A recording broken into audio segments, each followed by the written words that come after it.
The following is a special presentation of the IHSA television network. The redemption tour continues for Seton Academy. Minnesota recruit Alex Foster and fellow All-Stater Mark Weems push the Sting into the title game in hopes to erase the O for Peoria from a year ago. They will face the team of destiny, the Bulldogs, getting help from everywhere. Bahari Amaya, a pair of threes to push the Bulldogs into the title game for the first time. The town of Harrisburg, ready to turn the page and create a new identity. Next.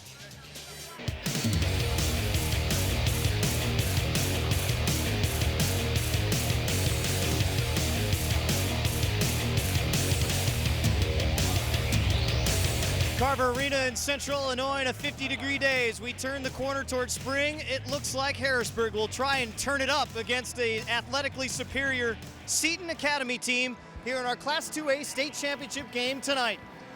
And welcome to Carver Arena and into our broadcast. Matt Rodewald with you here on the IHSA television network. We've got a great title game coming up for you in Class 2A, and we've had a fun day of basketball as well. Take a look at what we've experienced right here in Peoria in the River City. Illini Central winning the state championship, coming from behind down double digits in order to do so. Nokomis winning that third place game in Class 1A and a last second shot. Winnebago seeking redemption of their own after last night's dud that they put up, and they're not happy about that, but they're happy to get the win to finish the season off.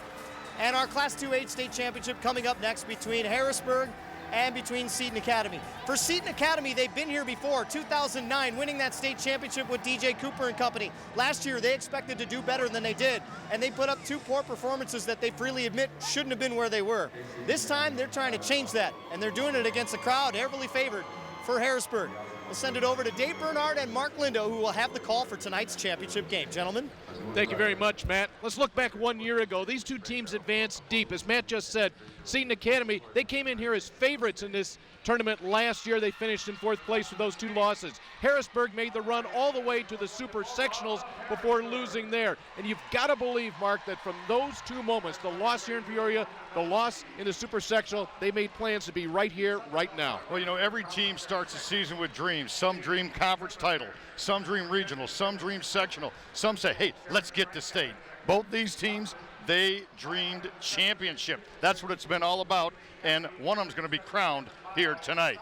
Take a look at our two key players tonight. It's two players, one for each team, that really got their teams off to great starts last night. First of all, Capel Henshaw from Harrisburg. The Lewis recruit, a real steal for that Division II school. 13 points. He lit it up early. 3 out of 3 from downtown last night. Got his team going. 6'3" guard who can board, who can defend. A very solid game for the senior last night. Look at him finish there. For Seton Academy, we talk Alex Foster, we talk Mark Weems, we talk Kamal Shasi. We forgot all about Armand Mooring. He lit it up. Hey, it's not always the marquee player, Dave. It's the supporting cast. This young man came from nowhere, averages only 4.5 points per game last night. 4 out of 4 from the floor, 11 points, 3 boards. Who will step up tonight? These two teams have been marked from the beginning of the year. They were 1 and 2 in the preseason rankings, and here they are here tonight. Your keys to tonight's ball game. Key first for Harrisburg, Mark Weems. They got to make sure they keep him out of the paint, stop his penetration. Doctor's orders. Tyler Smith-Peters is hurt, his foot, status uncertain. Eli Taborn-Scott, ankle. How healthy is Harrisburg? On the other side for Seton Academy, they've been here in 2009. They won it all. Here are their keys tonight. Feed Foster Alex, a Minnesota recruit. Can he get 16, 20 touches? They got to get him the ball in the paint. He's got to finish. He's got to go inside out and then win the 10. Absolutely. Seton's got to win the glass and create second chance points and opportunities. You like championship basketball? You have come to the right place. Seton Academy, Harrisburg. We're going to tip it off next here from Carver Arena on the IHSA TV network.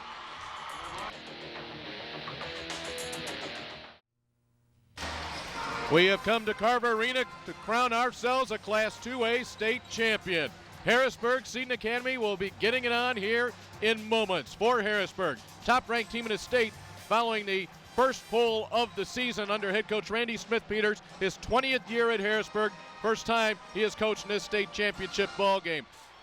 Last night, defeating St. Joe Ogden, a tough battle, 53-43, led by 13 early. They trailed in the fourth quarter, 53% field goal shooting, brought him to this championship game. On the other side, Brandon Thomas, first time he has been head coach in a state championship ball game. He was an assistant on that 2009 team, and last night's win came over Winnebago 62-37. They used a 21-0 run to put away the Indians. Our referees for tonight's championship ball game, Daniel Smith, Richard Toll, and Todd Brook. Let's go to our public address announcer, Paul Herzog, and get things rolling tonight. And now to honor America. Please stand, remove your caps, and pause for a moment of silence as we remember the men and women of the armed forces serving us here and around the world, away from their families, protecting our freedom.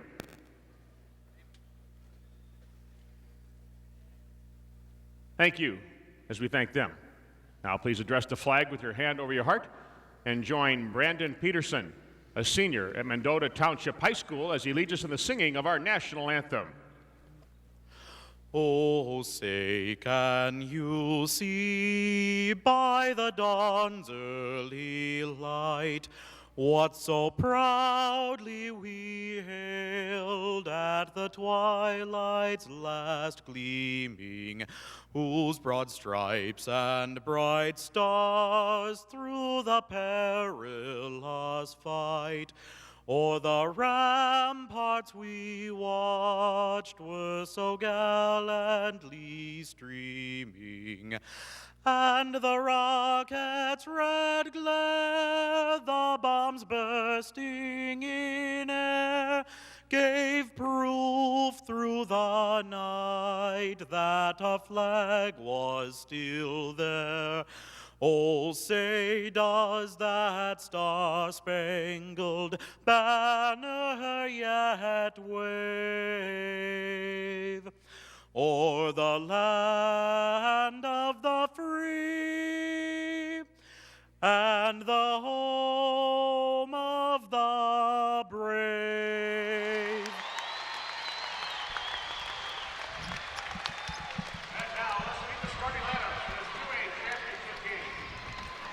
At center for Seton Academy, a 6'8" senior, 32, Alex Foster. Good job, Brady. Well done. At center for Harrisburg, a 6'6" senior, 55, Dakota Upchurch. And a guard for the Sting, a 6'2" senior, number 4, Mark Weems, Jr. And a forward for the Bulldogs, a 6'4" junior, number 42, Eli Taborn Scott. And a guard for Seton, a 6'1" senior, 21, Armand Mooring. And a guard for Harrisburg, a 6'4" senior, number 11, Tyler Smith-Peters.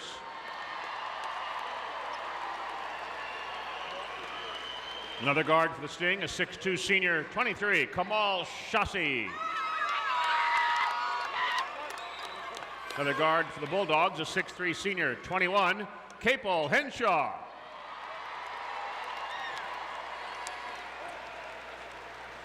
Another guard for Seton Academy, a 5'11" junior, 24, Aaron Evans. And the third guard for the Bulldogs, a 6'3" senior, 22, Ryan Roper. Head coach for Seton Academy in his third year, a record of 71-24. Brandon It is preseason number 1 against preseason number 2. It is North versus South. It is Seton Academy, and it's Harrisburg, and tip-off is next. IHSA's presentation of the boys Class 1A and 2A championships is brought to you by Country Financial. What's your idea of financial security? As is custom and tradition, the ball presentation tonight, championship game, Shane Parker from Pip Printing and Marketing. Glad you're with us here in Class 2A basketball, along with Matt Rodewald, my partner, Hall of Fame basketball coach Mark Lindo. I'm Dave Bernhardt, and Mark, the build-up here has reached exactly what we need it to be right at the moment. Hey, arguably the best 2 teams in the state, regardless of rankings. The best 2 teams getting after tonight will crown a champion. And to call the championship game of 2A, the final night, the final game, is Hall of Fame announcer of the IHSA, my partner, Dave Bernhardt. Thank you very much, Mark. It'll be the two big guys going up, Alex Foster and Dakota Upchurch. And Foster's not allowed to do that. Here's the starting lineup for Harrisburg. Keep an eye on number 11, Tyler Smith-Peters, playing with that foot injury. We'll see how effective he is. On the other side, Mark Weems Jr. with 16 points last night. Alex Foster, 7 points, 9 rebounds, 3 assists, and 3 blocks. Harrisburg is going to get the basketball on that strange exchange on the opening tip. However, Seton Academy then will receive the arrow, so that should come out somewhat even, unless there's one last possession about an hour and a half from now. Henshaw, he had a 3 there to start last night's ball game. This time the rebound will come off to Mooring.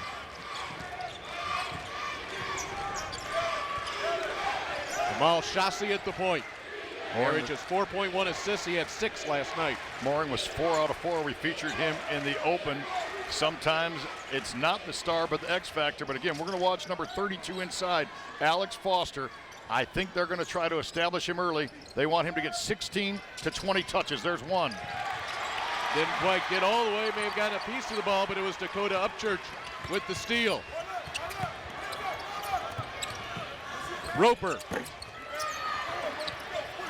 Ryan Roper, the senior 195-pounder, misses on the first one. Weems, they leave him open.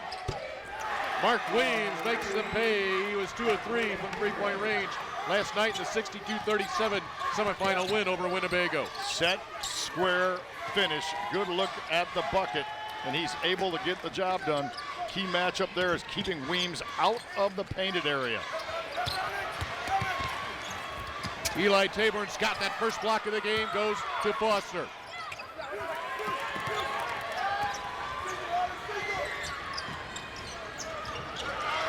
Smith-Peters has Henshaw.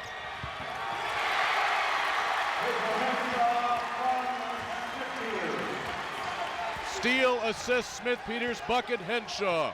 Great assist because he waited for Henshaw to fill the lane. It's all about filling lanes. Sometimes you don't want to play fast. You wait, you wait. Patience is a virtue right there. He dishes the dime in transition. Henshaw goes high. The rebound off the miss from Shassi. Turnover the other way. A 3-on-2. Evans. Weems tied up by Taborn Scott. Kamal Shassi with the push, number 23 for Seton Academy. He was a little bit dinged last night. And of course, we're watching both Smith-Peters and Taborn Scott, their ability and mobility tonight. Smith-Peters looked pretty good on that last steal. Weems, first team All-Stater. He, along with Smith-Peters, representing that first team here in your 2A championship ball game. Saw the matchup. They did indeed have Cable Henshaw on Mark Weems. Henshaw 6'3", 195. Weems 6'2", 187. I believe Henshaw is really going to have to use his body, his strength against the quicker, more explosive Weems. That's a matchup to watch at the point. We have a third All-Stater in this ball game. That is Alex Foster inside. They'll go offensive foul on the whistle to Eli Taborn Scott. Holding his ground on the inside was Evans. See him straight vertical. Taborn Scott lowered the shoulder. Anytime you do that in the post, you're going to get that offensive foul. And Evans did a great job taking away what I call the neutral zone. That's closing down any space between the offensive and defensive player. No space there. Once the move was made, contact was made, offensive foul called.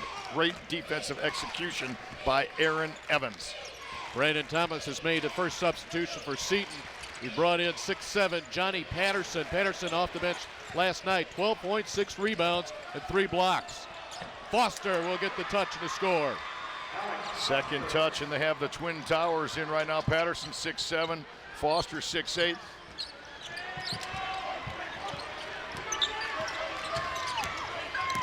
Smith-Peters, change of speed all the way there. Ankle? What ankle? No injury there. If anything, he broke the ankles of the Seton Academy defenders. Somebody did a nice tape job in the athletic training department.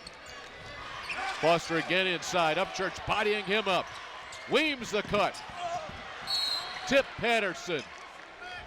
And a push inside. Patterson right there. We saw him all around the glass yesterday. What was he, 6 out of 7, 12 points off the bench. He fouled that shot up well. Good movement without the basketball by Weems, as there was an awful lot of attention around Foster. And once Henshaw turned his back, Weems made a quick cut to the basket, missed the bunny. But this young man, who had a scintillating superlative game last night, is there to cash in right now. Patterson at the line. As we said, he's a 6'7" senior. He started early in the year for Seton Academy, but then Brandon Thomas thought he could make his team better by bringing Patterson off the bench. Outstanding coaching move. What he said to us this morning, actually, Brandon Thomas, so gracious to share time with us, is that he has 10 fouls to give between his 2 post players. He does not want to start them both, so he always has 1, a key player coming into the game, and 2, there's a less of chance of either one of them getting into foul trouble early. Ball gets stuck in between the rim. We have a timeout on the floor. 4:32 to play in the first quarter, and a 5-4 Seton Academy lead. It's a better team defensively, much better team defensively. Last year's team, we wanted to beat you to 100. We wanted to shoot a lot of threes, and when we would look up at the scoreboard and the results would not be there, we would kind of get down on ourselves a little bit. This year's team, we're looking up at the scoreboard, but we're looking at their score. We don't care what our score is as long as it's higher than theirs.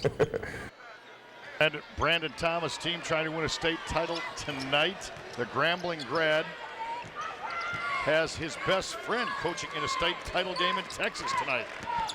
Coaching for Dallas Kimball High School. That was the high school of power in Texas that Brandon Thomas won 2 state championships with. He went to school there, won it in 96 and 97, part of a 6-championship run in the last 20 years. Seton came out in a half-court trap. Great recognition by the Harrisburg Bulldogs. Very, very solid possession, but ultimately the turnover. They were very patient, broke the trap, got the ball deep, and then touching the end line was Dakota Upchurch. Number 11 handling the ball is Jalen Clemens. He came off the bench last night, 9 points, 4 rebounds, knocked down a 3. This is a deep team for Seton Academy. Out of South Holland, Illinois, Cook County, south of Chicago. Blocking foul on Harrisburg. So Alex Foster's 4th touch in the first 4.5 minutes.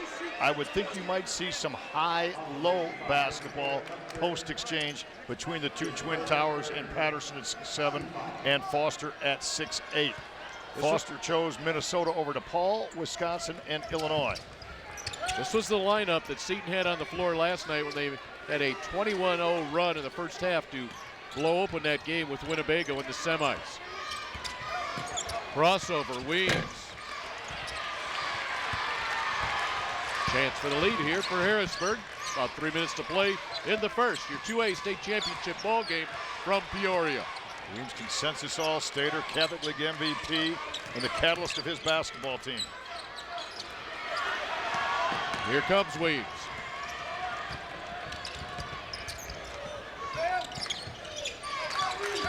Clemens, penetration, dish, Patterson.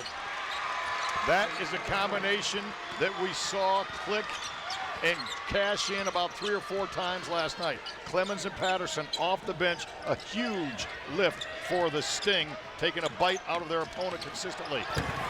Smith Peters looking good. He has his 2nd basket of the night. And a traveling call on the backcourt.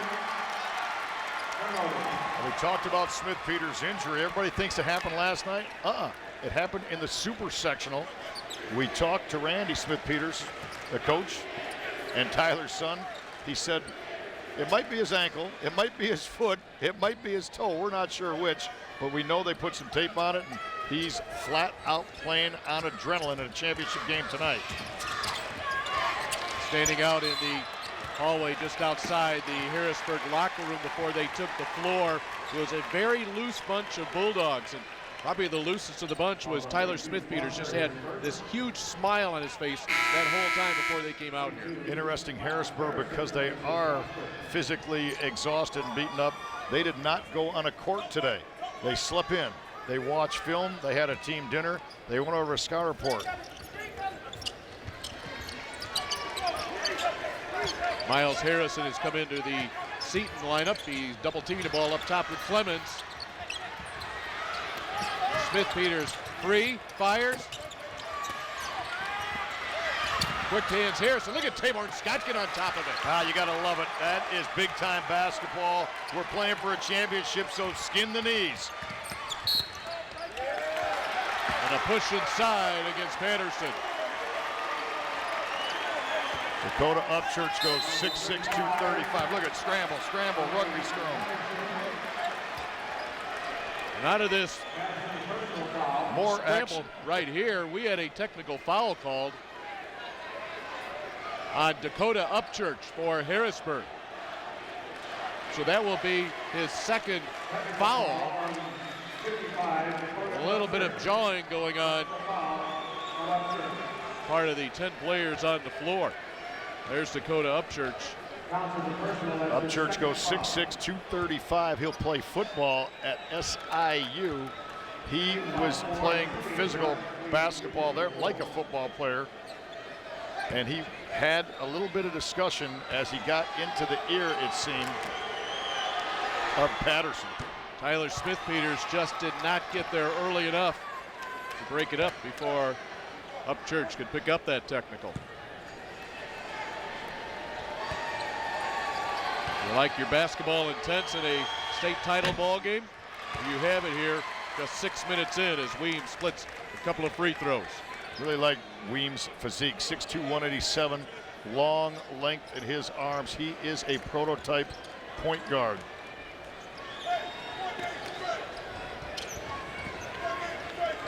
Weems averaging 17.7 points per game, 4.4 rebounds. It was 16 and 7 last night for the senior. Interesting, he moves off the ball when Clemens is in. He goes to a wing position. Upchurch battling with Patterson, and Upchurch just picked up his third foul.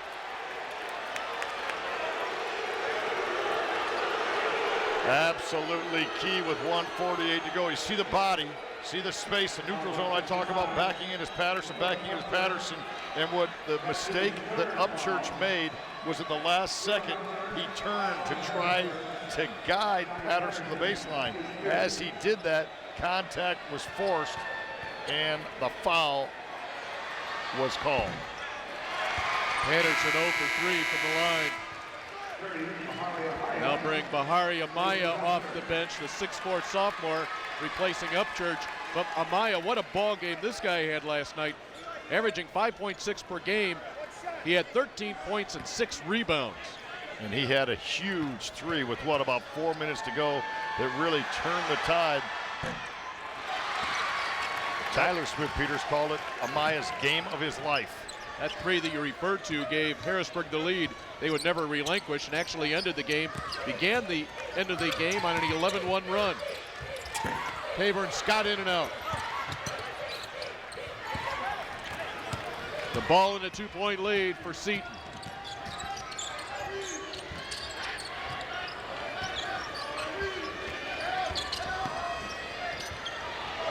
Clemens just throws it up off the glass. Touched last by the Sting from Seton. Seton really likes the 3-guard offense. Dribble drive, dribble handoff, try to penetrate off the bounce, break down the defense with their quickness. That time they went from the wing, he was not able to finish on the floater. The press succeeds. More contact, no whistle. We'll go the other way. Bodies flying everywhere. Weems right in the middle of it with the steal. And Capel Henshaw called for the foul. The Harrisburg fans voiced their displeasure. Weems, I'll tell you what, he is playing with a purpose. 16 yesterday, 18 in the Super, including a big 3-point late. He's very, very close friends with Alex Foster. They played together in 6th grade. And I know he and Shasi are good friends, so there's some chemistry among this Seton team, which is on a mission. Speak of Weems and Shasi, those two have won 72 games in their high school career. Here is Shasi. He can ring it up from distance. On cue, set play on the out of bounds. He was a trigger, ran the baseline from the weak side, ball reversal, side, top side, and he eyes it, tries it, and buys it. Smith Peters travels, got the ball caught on his hip a little bit. That is the 7th turnover in the first quarter for the Bulldogs. 32-1 on the season. The only loss came in their 17th game of the year to Dyer County, Tennessee, 76-68, one of the top teams in that state. Randy Smith Peters, just saw a picture of him, very animated. What he's doing right now is not yelling at the officials, he's working the officials. He's letting them know a couple key points he wants them to think about, trying to get some kind of psyche into the brain of the officials to maybe get the next call.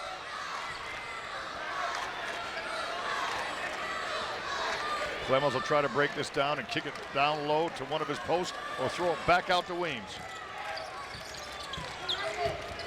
Here's Weems. Shasi. More bodies on the floor as our first quarter comes to a close. You better pack the shoulder pads on tonight, folks. We've played 8 minutes here in your 2A title game, and the Seton Academy Sting have the 11-6 lead.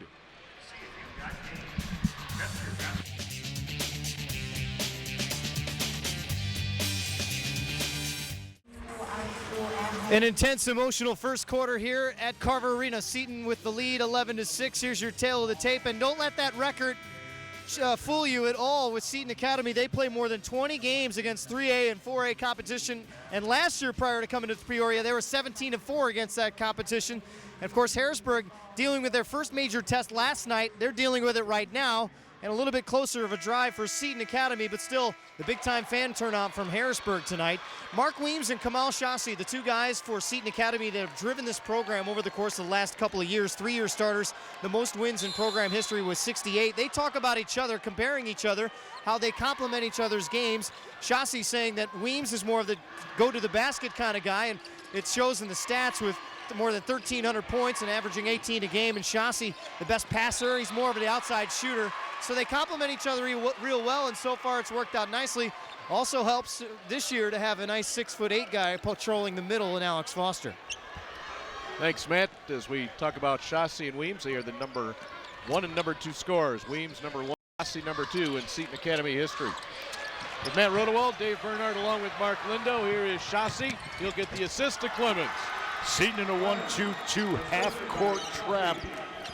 Harrisburg entering the one place you don't want to. That's the mid-court line at the wing. They got to get the ball into the middle of Smith Peters right there. He will earn a trip to the free throw line. And Mark, you were able to listen in at the quarter break into the Harrisburg huddle. Well, you know, first off, Randy Smith Peters was very animated with his team. We saw him do that last night, but then he finished cool, calm, collected. His team was losing 11-6. He said, good quarter. We got him where we want him. So old school, he still draws his out of bounds, his X and O's on the floor with chalk. Gotta love it. Man of my heart. But you know, again, the key is his team was losing 8-6 at that juncture, and he was calm with them and very encouraging to them. Great coaching, the mental part of the game. His son Tyler, a Mr. Basketball nominee, knocks down both of the free throws, narrows the margin to 5 at 13-8. It's amazing they enter the ball a previous trip to the wing. They got it taken away. They got the ball in the middle where we said they needed to get it, and they get the ball down the lane and cash it in for 2 free throws.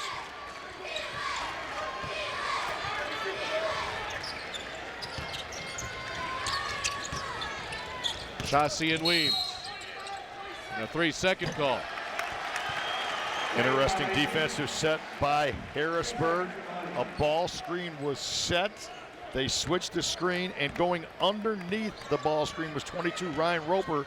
Good defensive execution, part of their game plan by the Bulldogs. Quickly to Taborn Scott, and he takes a hard foul from Chris Seton, who would come into the ball game at the quarter. Nice no-look pass. He knew the contact was coming. He went ahead and forced it. And right now the Bulldogs, with their second straight opportunity to get 2 from the foul line. That's a good way to win a basketball game, is by shooting and making foul shots. Claiborne Scott 65% on the season from the line. He had 9 points, 5 rebounds, a couple of blocks last night. That was the semifinal win, 53-43 over St. Joe Ogden. Weems not too happy with himself there. One thing Brandon Thomas talked about today, good picture of Coach. When we had a chance to visit with him, he said they were too anxious last night. They have to execute better. That play right there, that was an anxious play. That was with too much of a hurry. You have to have controlled aggression rather than out of control speed. Snowy Bjornsson into the game for Harrisburg. Back to the line. We'll go Harrisburg. Capel Henshaw with a little bit of a hit. He will hit and shoot 2. This will be their 5th and 6th free throw in about the last minute and a half. Well executed baseline out of bounds play by Harrisburg, and a defensive breakdown by Seton. Anytime you play defense, it's got to be ball, you man, and you have to see the basketball. There was a breakdown there. Seton did not see the cutter on the weak side, did not see the ball being entered, and Harrisburg with a chance again to get points with no clock. Good man to have at the line, 84% free throw shooter. You said this is the 5th and 6th free throws of this quarter.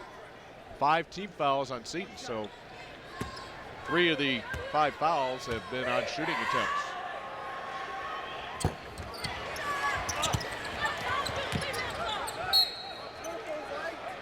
It will go to Seton Academy. Tough spot for cheerleaders here at Carver Arena. They're at the press rows at the end of the floor. Young ladies are forced to sit for the entire game, except during timeouts. Tough angle as well. Bailey Smith-Peters, daughter of Coach Randy, brother of Tyler, she's even forced to sit. Patterson outfights people for the rebound, puts it up. He will go to the line to shoot his 5th and 6th free throws here tonight. He has misfired on his first 4. Henshaw on the foul. Look at the length. Look at the relentless pursuit of the basketball, and then the strength by Patterson. 6'7", 195. And just a, it's incredible what a quick jumper he is. Sometimes we talk about somebody's verticality. It's not always how high you jump, but it's bang, how much you can hit the floor and get right back up. The quicker jumper gets to the apex of the basketball quicker than anybody else. Capel Henshaw with a cut on his head. He'll have to get that taken care of. Ryan Roper replaces him.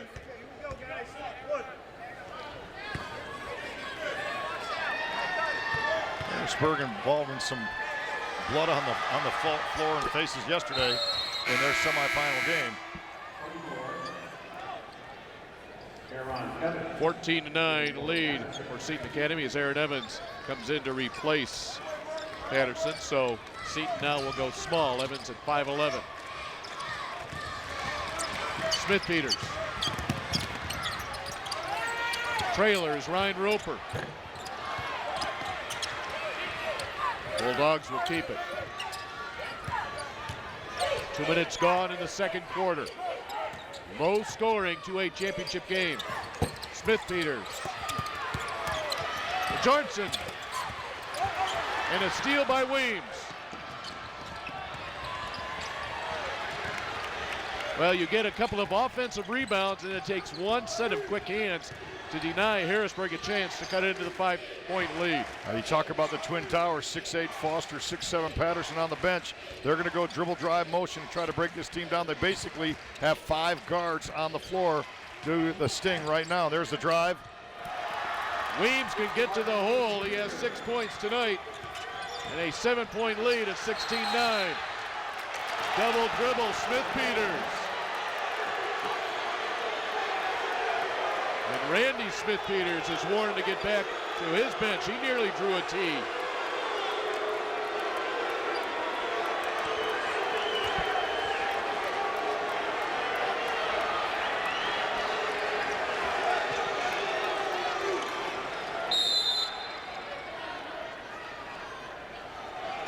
Could be a warning right here on Randy Smith to stay within the coaching box.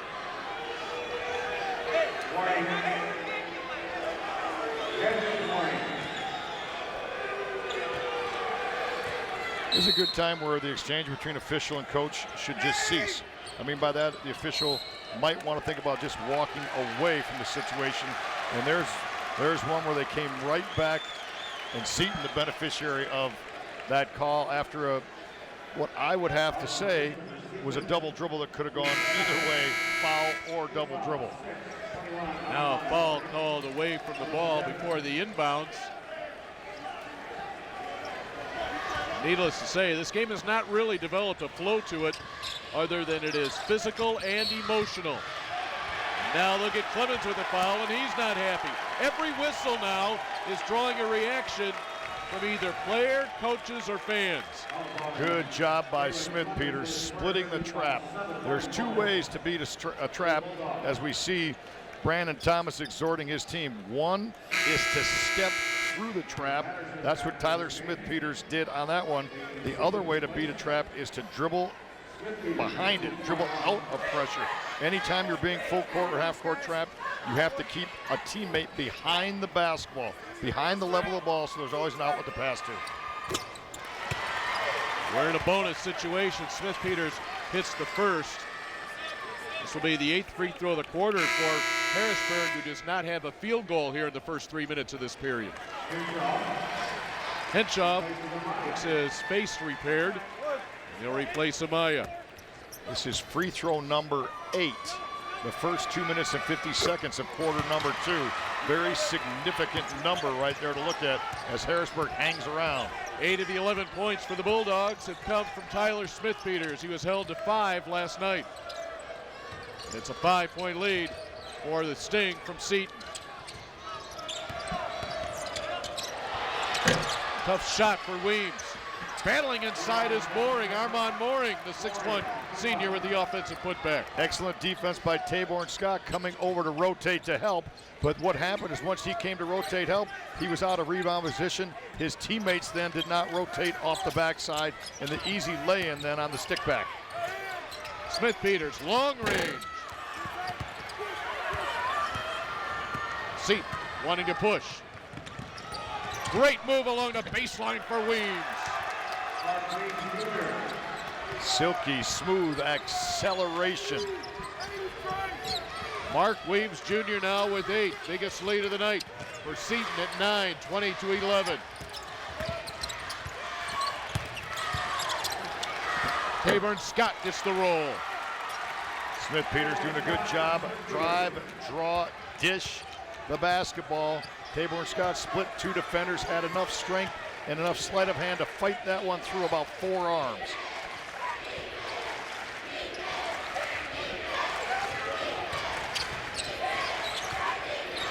Clemens. Mooring will come away with it.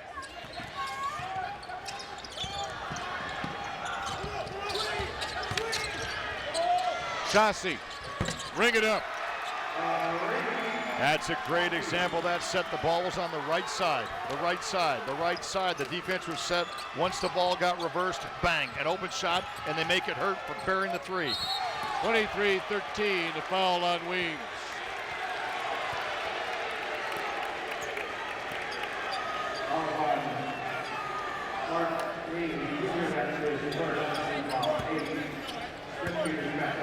There's some emotion in this game right now, Dave, and I'll elaborate on that. Emotion is bad because emotion can be positive, but it can be negative. Right now, there's some negative emotion. From a coaching standpoint, you want your team to play with energy, because energy is always good. Emotion can be a negative. Patterson a block on Eli Taborn Scott. We've come to our media timeout. 3:08 to play in the first half. A 10-point lead for Seton Academy, looking to win their 2nd state title in 4 years. Comfort, you know, I mean, waking up every morning, going to practice and going into games, knowing that you have a backcourt that's, you know, basically growing up together. They've played, you know, when you look at fall leagues and summer leagues and AAU basketball in high school. They played close to 150 games together. Just that comfort of knowing that I can call any play in my playbook and it's going to get ran, you know.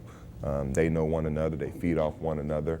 I mean, they're the perfect complement to each other. Their games are different offensively, but they have the same focus defensively. And, you know, just that comfort of knowing that, you know, you don't have to worry about your team when you're not with them. You know, you got guys that can control a hotel room or locker room or that sort of thing, so, yeah. Brandon Thomas adding, they've won together. Chassie and Weems have lost together. They pretty much accomplished everything they can except for one thing. And that's bringing home a state championship. I think it's very interesting what Coach Thomas said about, from a coaching standpoint, not having to worry about what your student athletes are doing when you're not with them. When a team is self-policed, when the team is self-disciplined, then you have something special.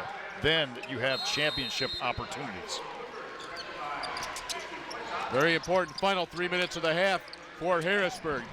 Number 1 ranked team in the state. They took over from Seton following a preseason poll that had the Sting sitting at the number 1 spot. Very solid defense inside by Seton as they go ahead and try to get Henshaw inside, post him up. He played within a double team.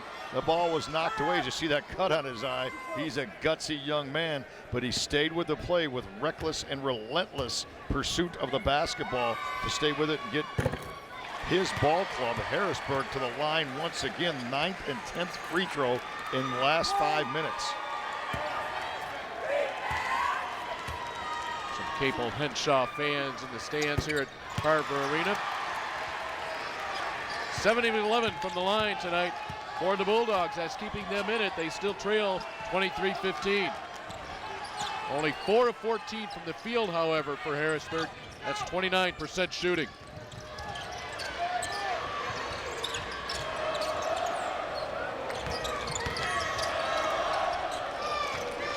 Two-three zone now by the Bulldogs. First time we've seen them in that defense. Coach Smith-Peters changing things up. He's done this for 2 reasons. 1, to break rhythm and tempo, and 2, to stop dribble penetration by Seton. Will they attack or will they hold the ball? Looks like Mark Weems right now is going to hold the ball for 2.5 minutes and put the decision in Randy Smith-Peters' mind, in his head. He's got to decide, trailing 8, if he's going to chase or not. Mark Lindo, what would you do in this situation down by 8? Well, you know, I think you have to bring one guard out like they just did and look for some trap opportunities. Keep your back line in a zone. And oh, look out there, Weems! Weems just made contact with the official. 2 technicals he just got. Oh my! Weems, I believe, just got not 1, but 2 technical fouls. There's a foul. There's 1 technical, and oh, you don't do that. Wow. He's gone. Ejection. The all-stater, first team, AP, 2 straight years, ejected with 18 minutes to play in the basketball game. And we talked about emotions can be negative, and that was borne out on that particular series of play. Let's go with Matt Rodewald. He's at the scorer's table. The officials coming over to the table to clearly explain that the second technical was for making contact with the official. The first one is for unsportsmanlike. What you see in the replay, what the official does not see from the backside completely cleared out, was that Tyler Smith-Peters put a little arm in his back that created that whole scenario. He's been doing that over the last 2 nights to kind of get a little extra contact, and that's what bit him. So one more time, we take a look. there's a push and shove. There's caught maybe just a little bit of a hand in the back. And that led to the ejection. So we should, if I have this sorted out correctly, have not 2, but 4 free throws by Harrisburg, and then the basketball game, and then the ejection, then 6 free throws on the foul, and then the ejection on Weems. Now the foul situation is 2 shots on a foul and then the technicals. So we have the foul first. Brandon Thomas removing the sport coat. It is hot in Peoria. The fires are burning. Passion personified. Emotions lost. A championship to be won. Christopher Seton to shoot free throw.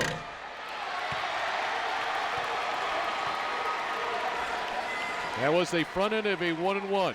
That's the free throws 1-and-1 that Weems would have shot on the foul.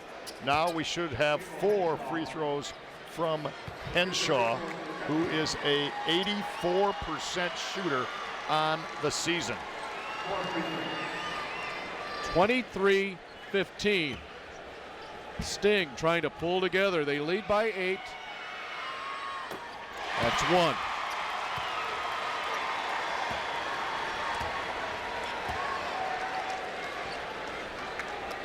Two. There's the double. If this was baseball, will he get a triple or a grand slam? 3.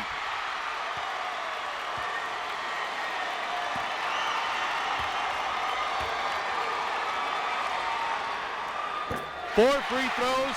The lead has been cut in half. 11 points from the free throw line, I believe, all in this quarter for the Harrisburg Bulldogs. Momentum is definitely on their side.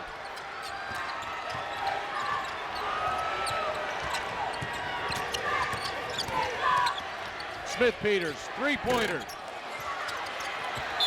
Off the hands of Patterson.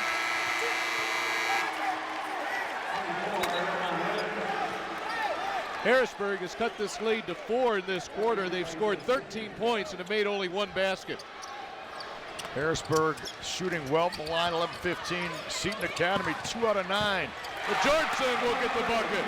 Snowy with a good cut inside. The transfer, the Iceland foreign exchange student.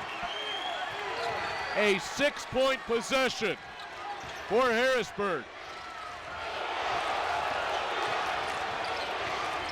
8-0 run by the Bulldogs. A 10-point lead cut to 2. Smith-Peters will pick up the foul. That will be his third. Smith-Peters just picks up his third. He will have to come out at the 122 mark. That is not what his father wanted. No, a bad foul in regards to having 2 on the floor and reaching in some 35 feet away. Armand Mooring to the line. That was the 9th team foul on Harrisburg. 1-and-1 here for Mooring. Talked about Bjornsson being from Iceland. He said the biggest difference between there and here is everything is club AAU. Here it's competitive. He cannot believe the kind of atmospheres he plays in, and he's playing in a huge one here tonight. Saw a quick shot there of Dakota Upchurch and Tyler Smith-Peters. They're both on the Harrisburg bench with 3 personal fouls apiece. Henshaw spins away from Mooring.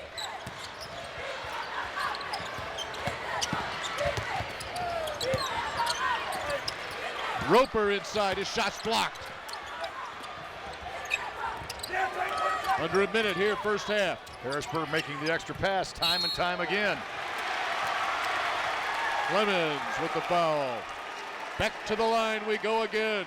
That was a great set of basketball for about 20 seconds. It was pass, good defensive closeout, pass, good defensive closeout, pass, good defensive positioning until ultimately the reach in foul on Clemens. And who's at the free throw line?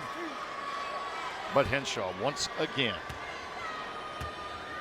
7 of 8 from the line. He just made 4 in a row.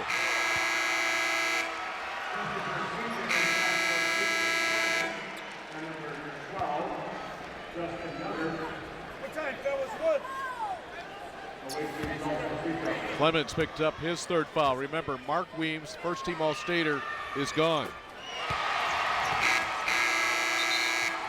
Now Justin Younger to come in to replace Henshaw here in the final 52 seconds. A 1-point game. Seton Academy 24-23 over Harrisburg.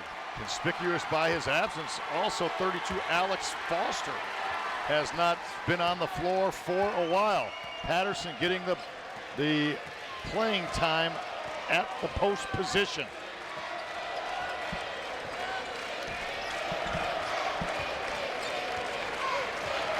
Here's 3 out. 1-2-2 look for the Harrisburg defense.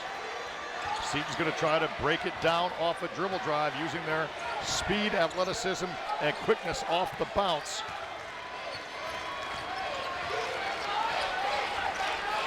With 15 seconds here in the half. For Seton, it's about getting it deep. For the Bulldogs, it's about blocking out. Seton. Roper had to let it go, not in time. But Harrisburg, in an emotional first half, closes the half on a 10-1 run. A 10-point Seton Academy lead at 23-13 is now 24-23. Matt? Brandon has decided to head to the locker room. I was just going to ask him if he got an explanation as to what happened. Clearly, he's a little bit upset. Coat is off. We're going to try and get an understanding of what's going on and see if we can talk to Randy Smith-Peters coming out of the break. We'll be back.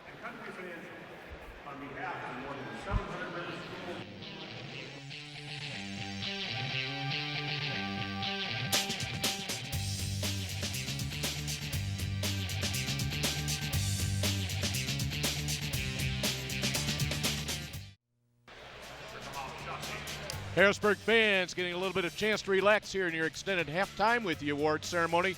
Their team trails 24-23. We welcome you back to Carver Arena with Hall of Fame coach. I'm Dave Bernhard. For Harrisburg in that second quarter, they made 2 field goals. It took them 4 minutes to make the first one, another 2 minutes and 20 seconds before they made their second one, but they were 13 of 7 from the line, and they go on a 10-1 run. The pieces don't quite fit together, but in a way they do. No, and you know, Harrisburg, I thought they needed to compete on the boards. They're +4, I believe, on the boards. They got to the free throw line, got the ball deep, cashed in on some free ones after the technicals, and they inched their way back in, trailing by 1, as it looked like Seton Academy had control of the basketball game, but both teams right now, halftime could not have come at a better time. There's no doubt about that. Both teams need to recompose, to refocus on their strategies, and to refocus on one play at a time mentally. Let's take a look at your first half highlights in this one, your 2A state championship ball game. For Seton Academy winners here in 2009. Early on, the Sting got it going. Mark Weems drains a 3. That was the first bucket of the night. Tyler Smith-Peters, we've seen him tonight be able to dish the ball, be able to score, but he's still not 100%. Not 100%. We've seen his jump shot be off. You know, a good jump shooter to shoot it off both feet. He's really been favored. One good trap there by Seton, but Smith-Peters beats it all by himself, dribbling by about 2 or 3 people there. Then the step through and the steal, as Seton did a nice job of trapping at half court. Again, Jalen Clemens off the bench to make things happen. Here was Weems on the baseline drive. He ended up with 8 points in the first half. Kamal Shasi, a couple of threes for the Sting. And on the other side, Snowy Bjornsson with the bucket, and his hustle brings him down the floor to a 1-point game. There you're shooting numbers. Free throw difference, okay? 17 free throws shot by Harrisburg, 11 for Seton, but look at the percentage. 13 of 17, that's good for 77%. 3 of 11, of course, is just 27%. There's a big difference in this ball game that way. No doubt about free throws are a storyline, but the other storyline is 18 rebounds for Harrisburg. That's an outstanding number. That's a number where many people thought that Seton Academy would dominate. The Bulldogs fighting, scratch and claw, got some bark in them. We've got more to talk about when we come back after this break. 24-23, a 1-point difference. Your state title game in 2A. Back after this. And welcome back to Carver Arena, one of the more wild first halves of a state championship game we've seen in years, with Seton Academy a 24-23 lead. Take a look at the game summary for you as you head into this point. Capel Henshaw, big-time points effort. He had a hot start last night, has one tonight, and did a lot of it at the free throw line, especially as we got through the middle of the part of that second quarter when things got a little strange. Harrisburg, though, has been a little bit iffy on the outside. 0 for 6 from three-point range. Mark Weems, of course, ejected in the second quarter after 2 technical fouls, 1 for making contact with an official. Seton Academy struggled since then. 3:29, the last 3:29 of that first half without a basket, and that lead shrank down to 1, 24-23. We'll be back with the second half of our Class 2A state championship game in a moment. Harrisburg trailing Seton by 1.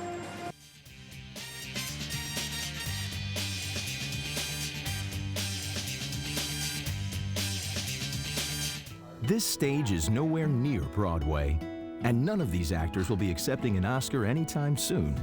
Still, they are rehearsing for something important. While they learn their lines, they're also learning teamwork, discipline, self-confidence, that everyone has a part to play. Skills that will make them stars long after the curtain falls. The National Federation of State High School Associations reminds you that when kids take part in high school activities, they get set for life. All right, guys, we gotta be smarter about what we bite on, okay? I want everyone to go outside. We're gonna run Red Rover on 3. What about you, Tony? I'm gonna run around in circles, flatten my arms, and make engine noises like this. When it comes to playing, we kids are the pros. We're eating right, too. We fuel up To play 60! Your school doesn't have a program? Start one. Click today and join the movement. Here at Carver Arena, your top performances in Class 2A yesterday. Mark Weems, 16.7 rebounds. Capel Henshaw, 13 points, 5 boards. He knocked down 3 threes yesterday. Matt just mentioned Harrisburg scoreless from three-point range here tonight. Along with Matt Rodewald, Hall of Fame coach Mark Lindo, I'm Dave Bernhardt. And Mark, before we get started here, the second half, Alex Foster, the big 6'8" center, headed to the University of Minnesota. Only 2 points and no rebounds for Foster here tonight. Well, we said one of the game keys, feed Foster. He has 2 fouls. They sat him for an extensive time in the first half. Back in there now. He has to be a presence, and you have on him Dakota Upchurch with 3 fouls, so that is huge early on that matchup.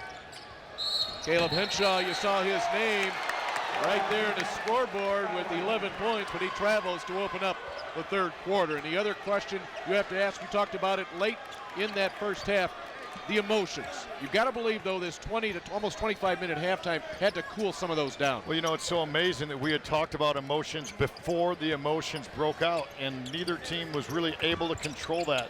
With the 20-minute break, I think it's absolutely imperative that teams feed off their coaches' actions, their coaches' voices, their coaches' demeanors, and both coaches, very important that they would have set a calm tone in their locker rooms respectively.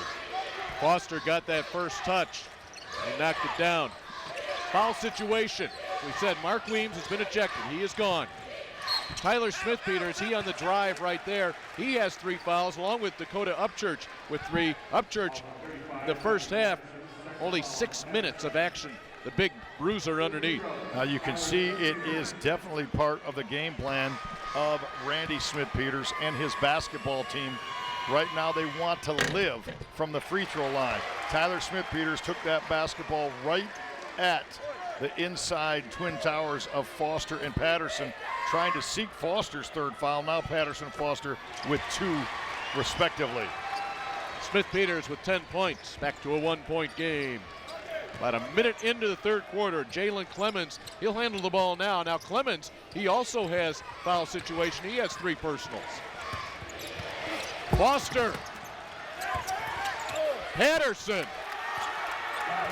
Patterson, Johnny on the spot. No pun intended, but he hangs around the glass and finishes the deal consistently. He has a nose for the basketball. Great players know where a missed shot's going. They play angles, they play geometrics, and he was able to finish that on the backside. 28-25 lead for the Sting. Tabor Scott well defended. Alex Foster has come to ready to play. Chassis. Alex Foster has an extra hop in his step. Yeah, he's got an eye on the defensive end, Dave. He ripped that thing down one hand. Then he runs the floor 94 foot. There's the first rip, and there's the second one. He goes to the other end of the floor and gets an offensive rebound. He right now is going to try to impose his will. As you see Upchurch leaving with 4 fouls. His minutes have been limited tonight. Only 7 minutes on the floor, 4 fouls with 6:20 to play in the third quarter.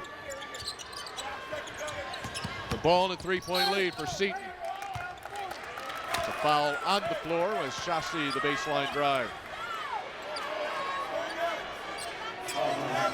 Brandon Thomas discarded that sport coat there late in the second quarter. Foster. And a blocking foul. Well, Foster with great recognition. I believe it's going to be Tabor Scott get the foul. But if you look, who's the man he beats? He beats Roper, who only goes 6'3". He's got about 5 inches on him. He attacks him off the bounce. Good recognition. Alex Foster transferred from De La Salle. He admits he came to Seton Academy to be in this moment, to play for a state championship. Look at the battle inside between Roper and Foster. Awesome battle on the interior.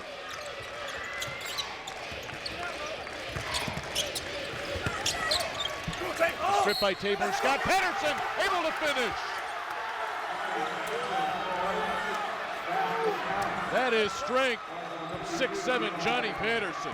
He has just been superlative in this tournament. He has been a key. He's been a vital cog. He's been a catalyst. He's been the MVP, in my opinion, making plays when plays are needed to be made by the Sting.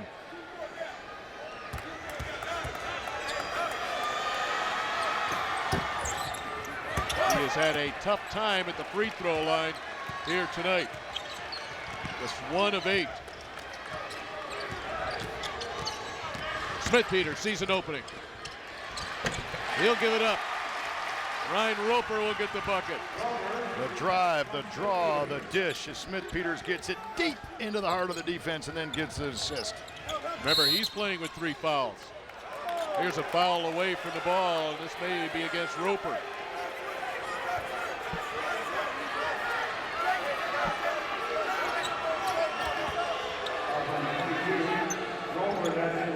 Say Roper was moving Foster away with that left arm. 5 team fouls already here on Harrisburg in this half. We've not yet played 3 minutes.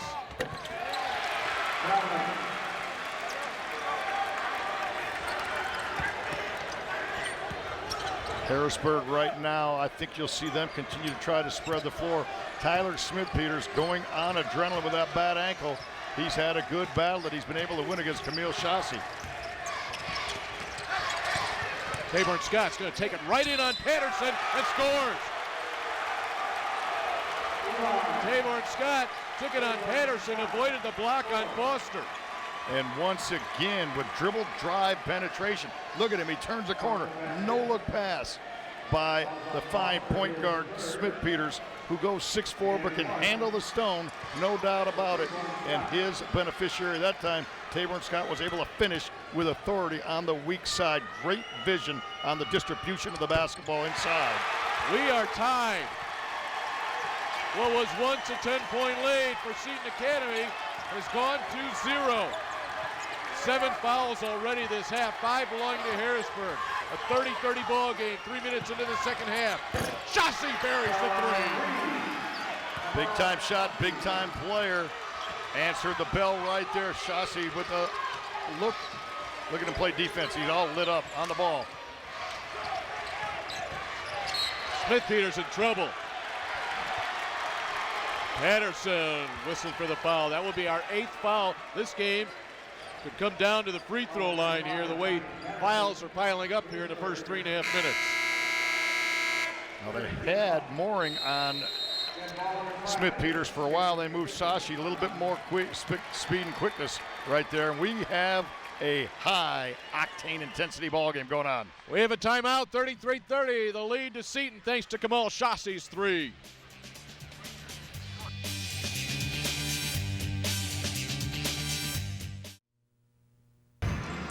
Welcome back to a very tense Carver Arena here for our Class 2A state championship. Right now, Seton with the 3-point lead. Next weekend, we'll do it all over again as America's Original March Madness concludes with the Class 3A and 4A championships, and that will be all weekend, March 15th and 16th, right here in all of your stations across the IHSA television network. Guys, I was listening to Brandon Thomas down there in the huddle. He's talking about defensive switches. He's talking about his defense going underneath those screens and switching and communicating, which makes it very interesting for the outside shooting for Harrisburg. They've struggled with that tonight. That would be an outstanding adjustment by Brandon Thomas. When you choose to have your team go underneath screens, that means you're trying to stop dribble penetration. What you're risking is giving up a three-point shot. But they're saying right now, Harrisburg's attacking us so much that we're going to stay and make them prove they can hit some jump shots. So watch the switch, watch ball screens, and watch the white shirt go underneath any ball screen. Several players in big-time foul trouble. Ryan Roper will tie this ball game with a three. Pick your poison right there. Roper answers the deal. Now that wasn't off a ball screen. That was off a set play coming out of the timeout. Well executed, well called by Randy Smith-Peters. Roper is 48th three of the year. Ties this game at 33. Harrisburg tonight, that's their first made three-pointer in 7 attempts. They're 8 of 21 from the floor for 38%. Seton Academy shooting at 48%. Chassis, he's nailed 3 threes here tonight. Harrisburg the ball, a chance for the lead. Brandon Thomas told us today a title will mean a lot to our school, our seniors, and he said Alex, meaning Alex Foster, is the piece that helps us get over the top. Alex Foster is going to have to carry his team the last 11 and a half minutes of this basketball game.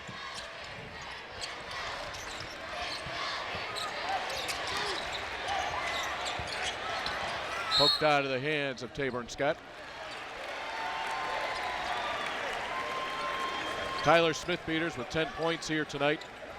6 of them from the free throw line, playing with an injured foot that he injured in the super sectional.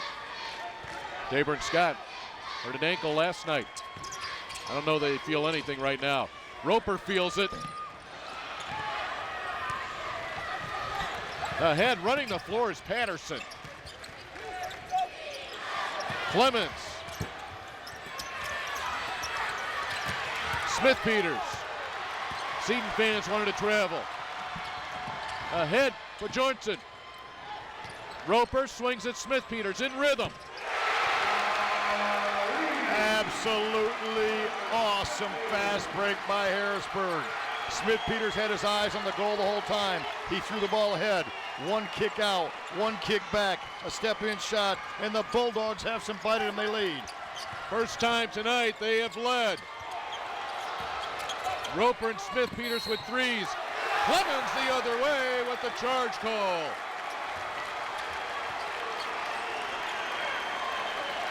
Tyler Smith-Peters stepping up at a big time. There's Clemens. He loves to penetrate Smith-Peters. Keeps his ground, squares his shoulders, plants his feet, takes the hit, causes the turnover. And that's the 4th foul on Jalen Clemens. So Upchurch for Harrisburg. Clemens for Seton with 4 fouls each. Taborn Scott sees an opening. That's blocked by Patterson.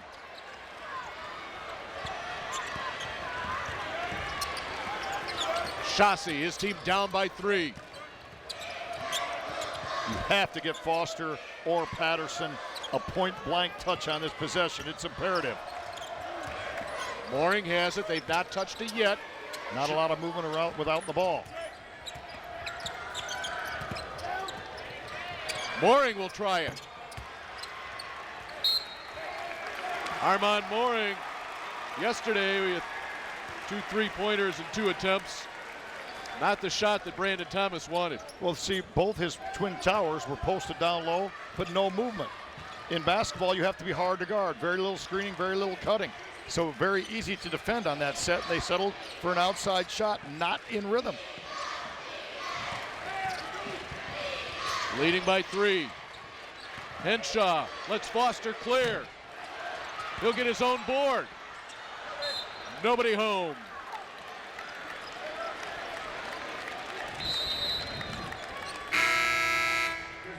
Christopher Seton will come in to replace Mooring. Simple math tells you there's 10 players on a floor. 9 of them do not have the basketball.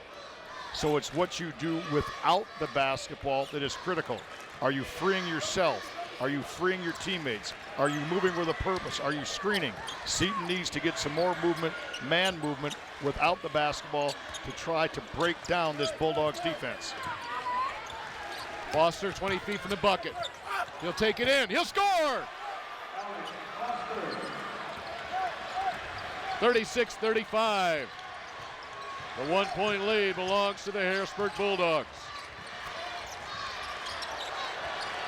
Seton, nice job. They switched that ball screen. Patterson on Smith-Peters on that switch. Smith-Peters hangs, and he'll go to the line. Now when Tyler Smith-Peters penetrates into the lane, Harrisburg fans hold their breath. He has 3 fouls.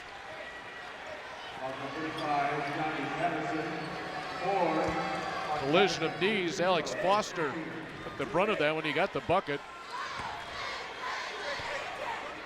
Patterson has just picked up his 4th foul. Now Smith-Peters is not blessed with great natural quickness, but he has a savvy, as you see Patterson going to the bench, significant with 1:11 to go in the 3rd quarter. He has a savvy. He has the sense to be able to change paces, change hands, and get the ball into the teeth of the defense consistently. 38-35 matches the biggest lead of the night for the top-ranked team in the state, Harrisburg Bulldogs. 4 fouls each for Patterson and Clemens. Weems, the All-Stater, has been ejected from this ball game. On the other side, Upchurch with 4 fouls. Smith-Peters with 3. The Roper battling on the inside against Foster. Give up about 5 inches, but look how far he's got him pushed away from the block in your camera.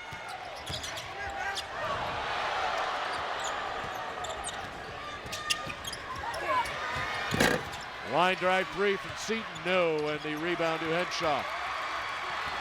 Bulldogs want to run. Smith-Peters pulls up. Great save by Miles Harrison. Or check that by Kamal Shasi. And a timeout is called by Seton Academy with 16.7 seconds left. That shows how crucial this final possession is here in the 3rd quarter. I think that is an outstanding timeout right there by Brandon Thomas. You can't take him with you. You know you have your TV timeouts. He, right now, with his clipboard in hand, he's not going to draw up something new. I guarantee you that. But he knows in his head what his best set is that he wants to go to in this situation. I'm sure it includes getting Foster a touch.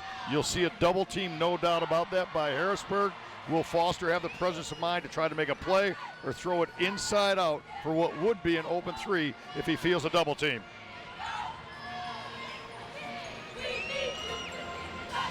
A lot of folks in this ball game involved in the Class 2A All-State team. That shows you get the 2 best teams here playing in your final night. Take a look at that. Tyler Smith-Peters, Mark Weems Jr., Alex Foster, all in this ball game. We also saw Matt Renke for a couple of ball games. What a great Final Four this was in Class 2A this year. Well, we thought that we would have an outstanding championship game. It has been every bit of that, and we still get to enjoy 8 minutes, 16 seconds. But you're right, a great timeout by Thomas. Coach Brandon Thomas, 70-24 in his 3rd year, now 71-24. And what will he do? He's going to try to get the ball inside. Again, Harrisburg will combat that with a double or triple team. If there's great recognition, you should see maybe some kind of weak side shot. They're showing zone right now are the Bulldogs. Saw Tyler Smith-Peters on the bench protecting his 3 fouls. Bahari Amaya checked in for him. There's the catch by Foster. Taymor Scott the foul with 6 seconds left. Now you have to tip your cap right there, because what happened is Foster set a screen, and then he slipped the screen. They call it slipping the screen. When the defense rotated to the cutter, Foster just slipped it, had his hand up. That was a set play. Well executed, well coached by Brandon Thomas. Had his team ready out of that TO. Foster only 50% from the line this year. Tough night from the line for Seton Academy. 3 of 13. Smith-Peters comes back in. He'll be there for the offense for the last 6 seconds. Yeah, situational substitution. They get their best ball handler in. Interesting, though, that they bring Roper, a good three-point shooter, out in this situation.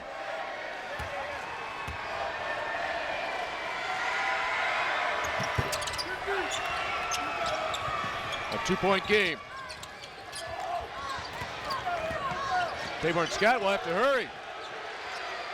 Smith-Peters did not get it off in time. Well, how about this? We go to the fourth quarter, a 2-point ball game.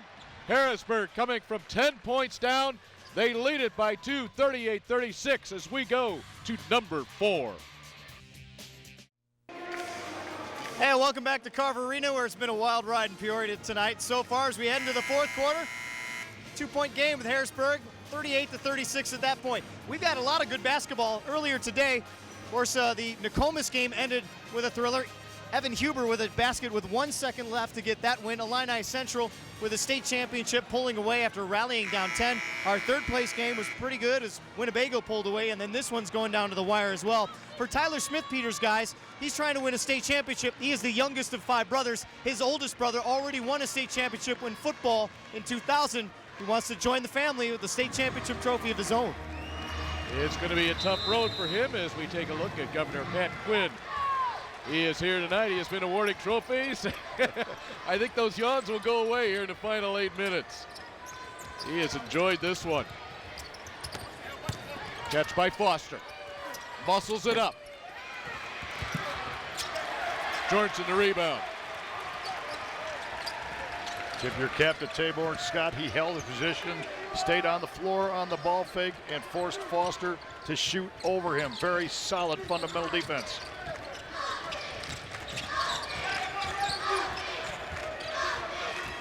Seton, a great adjustment going underneath the ball screens. See it again right there with Chassis going underneath every ball screen now.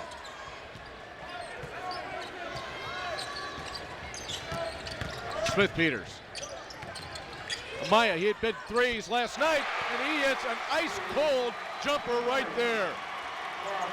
No doubt about it. Stepped up big time last night. When you're feeling it good. Amaya going to his left where you're usually not as comfortable from the outside, was able to square and complete it. Biggest lead of the night for Harrisburg.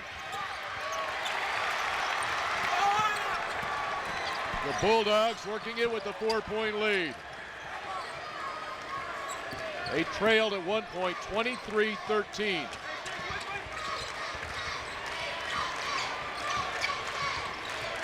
We've played a minute and a half into the fourth quarter.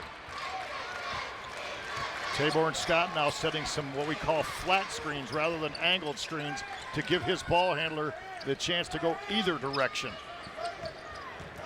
See the angle right there on 42.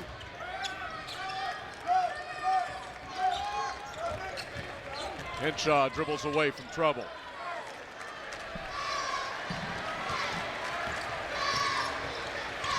Brandon Thomas, head coach for Seton Academy, said he loves this team defensively because he always has that feeling I can get a defensive stop when I need it.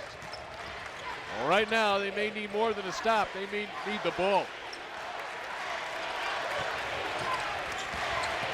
Jorgensen, bounce, Amaya, no! They got the Everything but look. the finish. Yeah, everything but the finish that time on that set. Chassis three. Seton, he'll finish. Christopher Seton's first basket makes it a 2-point game. What a big turnaround, a missed layup at one end by Harrisburg after they had burned some clock, got an easy shot on the inside, and instead it goes the other way and Seton cashes in. Smith-Peters finds Tabor and Scott. Which way will this go? against Harrisburg. It is against Eli, Tabor, and Scott. Harrisburg gets the ball deep 2 consecutive times and comes up nada after 2 times where they had point-blank shots close range. Now Tabor and Scott with 4 fouls. Dakota Upchurch will come back in the ball game. He has 4. Johnny Patterson with 4.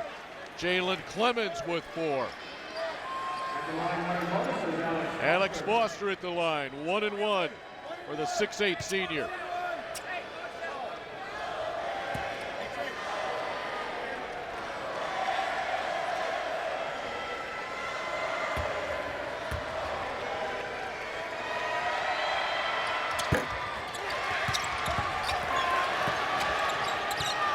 Another chance for the Sting. Bodies all over the floor. Smith-Peters away with it. Chassis the push. That is the prototype. That is the textbook frustration foul. Chassis got the ball deep on the runner into the lane, couldn't finish it. Frustration ensued, and thus the foul. We've come to a timeout. 4:52 to play. 2-point ball game. Harrisburg 40, Seton Academy 38. IHSA's presentation of the boys Class 1A and 2A championships is brought to you by Country Financial. What's your idea of financial security? And welcome back to Carver Arena as we tighten things up down the stretch. The officials have tightened things up for sure, and foul trouble is starting to creep in. Take a look as you're dealing with it on both sides. Dakota Upchurch dealing with 4 fouls, and of course you're dealing with it with Johnny Patterson, who is an extra piece off that bench for Seton Academy. This might be a war of attrition, guys, as we head down to the stretch. Who's going to pick up that 5th foul and change the game first? Well, it'll be up to the coaches as well to try to juggle their lineups at given game situations. Interesting timeout.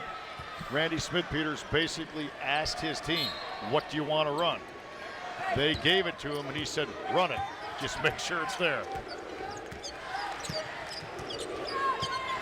A little more pressure here now by Seton. Half-court trap.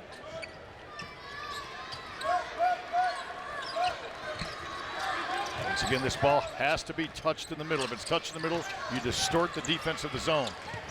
Amaya, the nice feed to Smith-Peters. And they get the ball in the middle on cue. And on cue, the cut from the backside. See the pass there. And the backdoor cut. Execution and recognition out of the timeout. Great change of defense by Brandon Thomas and Seton Academy. Great recognition offensively by Harrisburg. And then after the recognition, the utmost important execution. And that last foul was against Alex Foster. That is his 4th foul. 5-point lead, Harrisburg. Mooring went strong, too strong.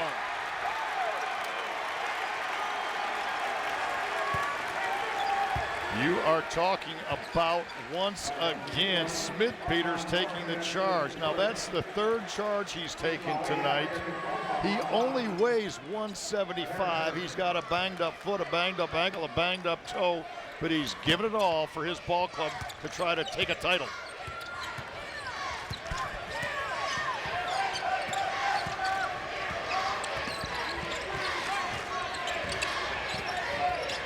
Henshaw guarded tightly by Chassis.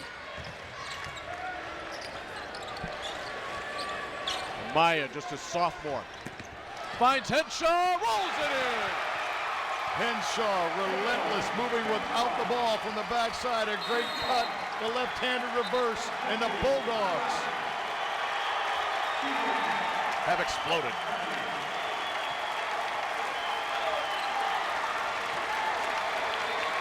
This crowd in Carver Arena, as this game has gone on, have become more and more pro-Bulldogs. Harrisburg's biggest lead of the night, 45-38. How about the 2 dishes by the sophomore Bahari Amaya? Well, you know, it's all about vision. It's all about recognition. It's all about expectation. What I mean by that is expecting where your teammate's going to be. That was just a textbook cut from the back side of the floor, we call the weak side, away from the basketball. And then the finish using the rim as a shield against the defender. A great cut, a great finish. 2 outstanding offensive sets by the Bulldogs back to back.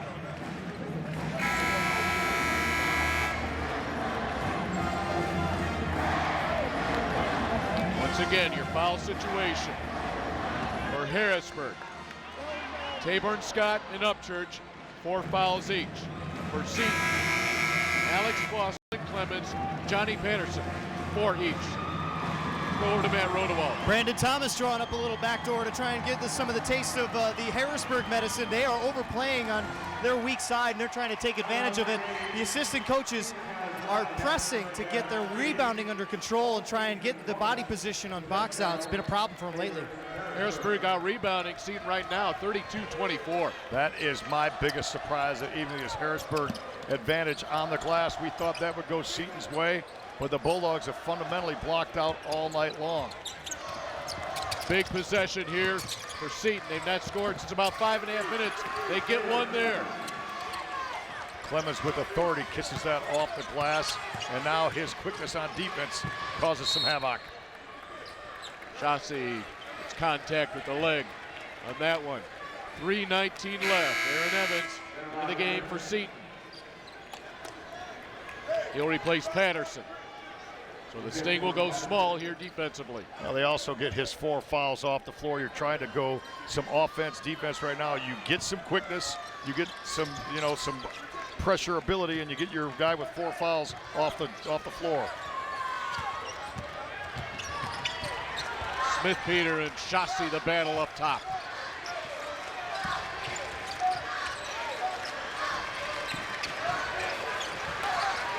Seton will start to double team passes to the wing. They'll start to double team and then rotate off that.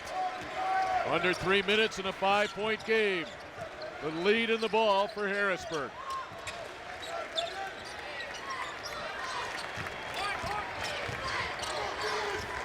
In a trap. Clemens touched it last. Good defense by Seton Academy there, trapping, spacing started to break down by Harrisburg. If your spacing is not 15 to 17 feet away from each other, you just draw more of a crowd. You draw a traffic jam, if you will, toward the basketball. It makes it much more of a travelable situation like that right there. Seton contact, a blocking foul. That will send Bahari Amaya to the line. 74% on the season. He's not been there tonight. 13 points, 6 boards. We talked about his effort off the bench last night. He had the huge 3 with 4 minutes to go last night. With 2:36 to go tonight, his free throws loom large. Harrisburg has not won a state basketball title. This will be their first basketball trophy. In 2009, Seton Academy won it all. Randy Smith-Peters, the coach, 20th year of the principal, told us this morning the Board of Education is going to have to wait on academics until the end of this weekend. I think the school board will be happy when they bring home a trophy of any sort tonight. 2 assists for Amaya, now 2 free throws. The lead's back to 7 with 2.5 to play. 21 of 25 from the line for Harrisburg, 4 of 15 for Seton, and a turnover for the Sting. I'm not the math major, but that's a differential of 17 points from the free throw line. That is the story of this basketball game thus far. 84% to 27% free throwing. Roper will break the pressure to Amaya.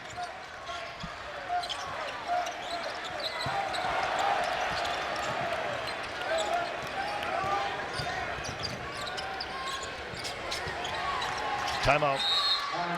Well, one Smith-Peters was going to get it. It was either Dad Randy or son Tyler. They knew that was a bad spot. I was going to call it for him if they didn't get the job done. You could see Tyler Smith-Peters under duress. He waited about 2 or 3 seconds. You know you get a 5 count. Great presence of mind, knowing the time, knowing the situation, and knowing the placement on the court. He was in a bad predicament on the sideline. This is the second to last weekend of America's original March Madness. Next weekend, everybody comes back to Carver Arena. It'll be the 3A and 4A boys state title matchups or super sectionals being played throughout the state. There, your 3A super sectionals. Get yourself out to either Northern Illinois, Joliet Central, Hoffman Estates, or Springfield. On the 3A side, if you're looking for 4A basketball, your 3-time defending state champs in action at Chicago State. Simeon taking on New Trier. Also supers at Hinsdale Central, ISU, and NIU. Matt? Mark Lino, you can speak to this as well. Brandon Thomas talking and pleading with his kids. You cannot let them run that offense and just run time off the clock. They're not trying to score, were his exact words. So you can expect more pressure. And he talked about making them burn their timeouts here to finish things up. Well, what you want to do if you're Seton Academy is you want to trap any time you get the ball with one of the lines being an extra defender, the sideline or the baseline. You're going to foul. The only person on the floor you really want to foul right now is Tabor and Scott at 65%. But you also have to make sure that if you're Harrisburg, you come to the basketball. If you're Seton, rotate to the next man.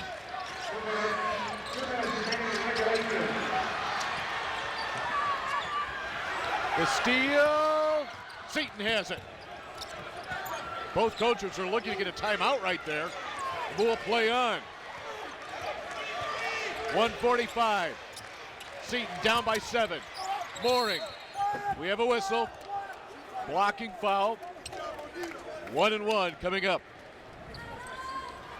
Henshaw tried to rotate in, but a good attack of the goal. Seton in an attack mode. A drop step and taking the ball to the goal was Evans. And it's Mooring that is the beneficiary that tried to finish it up. Third foul on Henshaw. Mooring to the line, 1-1. 55% free thrower this season. That's a big make right there. You know what? That one looked good when it left his hand. 55% calm, cool, collected, and completing that shot was Mooring. Stepped up big last night. Can he finish big tonight?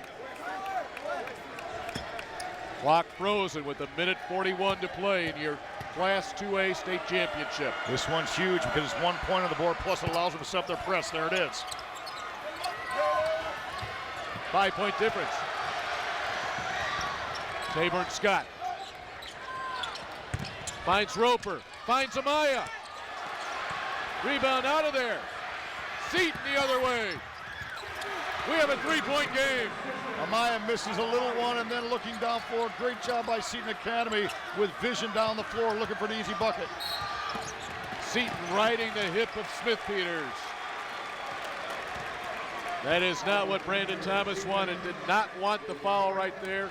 Did not want it against Tyler Smith Peters, who's 9 of 10 from the line tonight.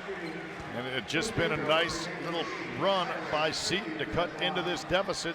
They had plenty of time left there in the open floor. An ill-advised foul, I think, at that juncture. Was still a $1:18 to play. Double bonus.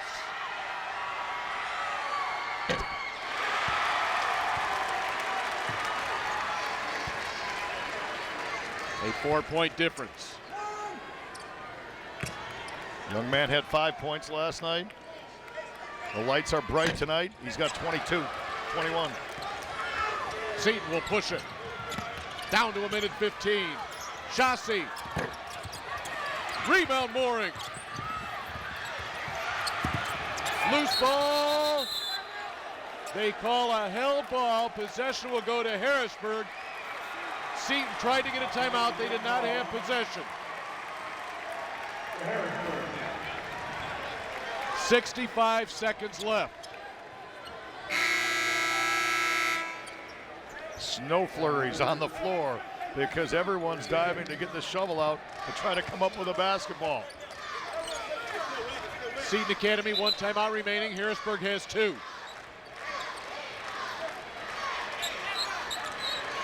Interesting, Seton is going to double team Smith Peters. A lot of coaches will allow to take a man off the ball and play center field and face guard.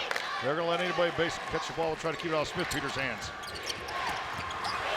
Foster unable to save it.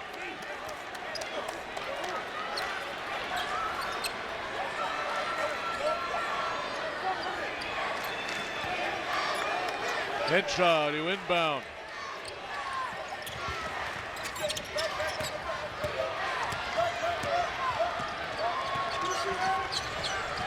Under a minute. Tabor Scott gets it to Smith-Peters. Contact off the foot of Foster and out of bounds.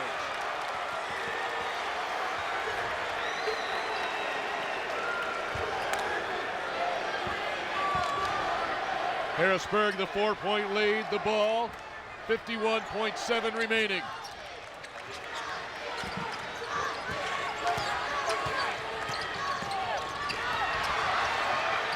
Dangerous spot. Got the ball in the best ball handlers and free throw shooters' hands right there. Roper to Smith-Peters. We're down to 35 seconds. Chauncey forced the foul. They probably could have gone and fouled 42 Eli Tabor and Scott when he had the basketball about 10 seconds ago. Instead, they get it to the main man, the guy who has been just a bright light in tonight's basketball game. A coach's son who's played like a champion. Tyler Smith-Peters tonight, 21 points, 10 of 12 from the line. First team All-Stater makes the first. Many of these Harrisburg players were members of the football team that went to the semifinals and lost to 4A champ Rochester. They felt the sting of that defeat and that disappointment. They're very close to the ultimate exhilaration here tonight.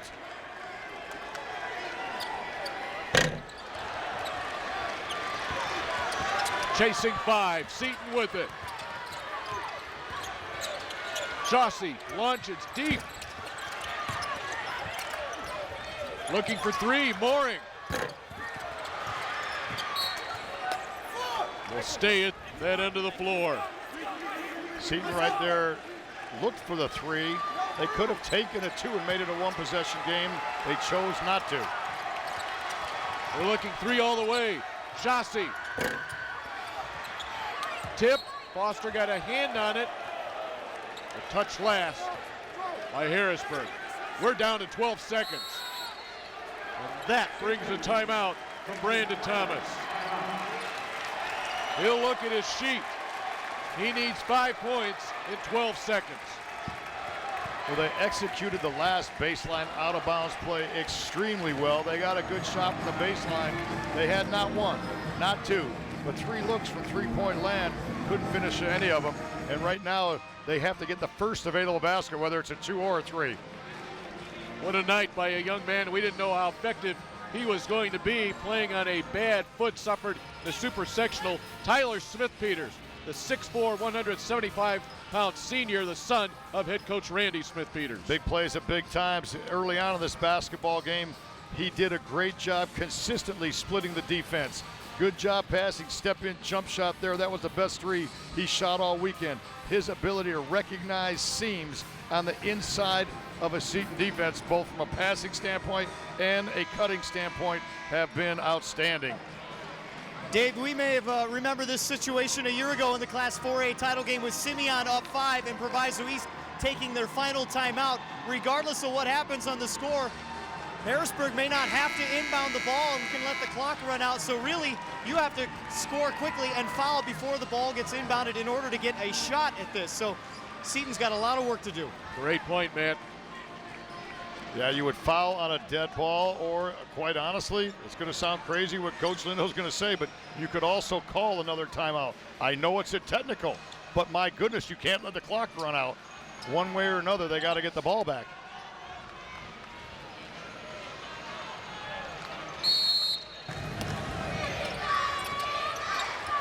Long way from the basket. Clemens, they wait for Chauncey. Seton. Rebound. Smith-Peters will be fouled with 0.8 of a second. The Harrisburg bench came onto the floor. Harrisburg fans starting to celebrate.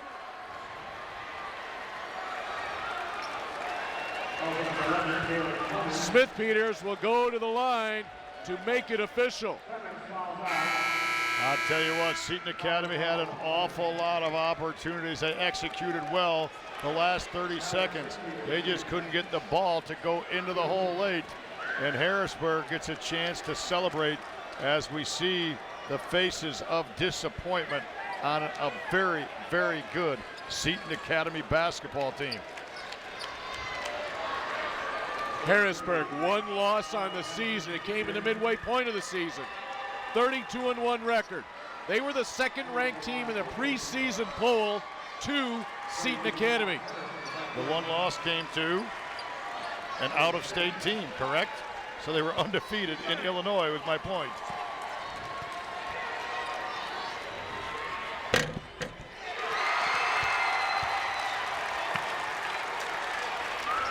What a night for that young man.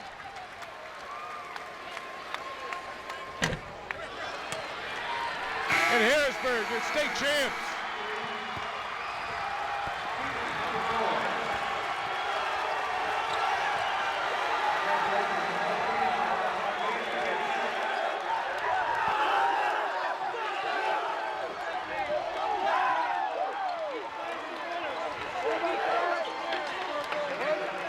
Harrisburg trailed by 10, 23-13 in the second quarter. And then in a strange turn of events, part of a run that included 4 free throws by Capel Henshaw as part of a 2 technical foul situation that enabled Harrisburg to have to play Seton Academy without Mark Weems. Weems ejected. From that point on, Harrisburg seemed to get their second breath, and they'll bring home the state title to Southern Illinois.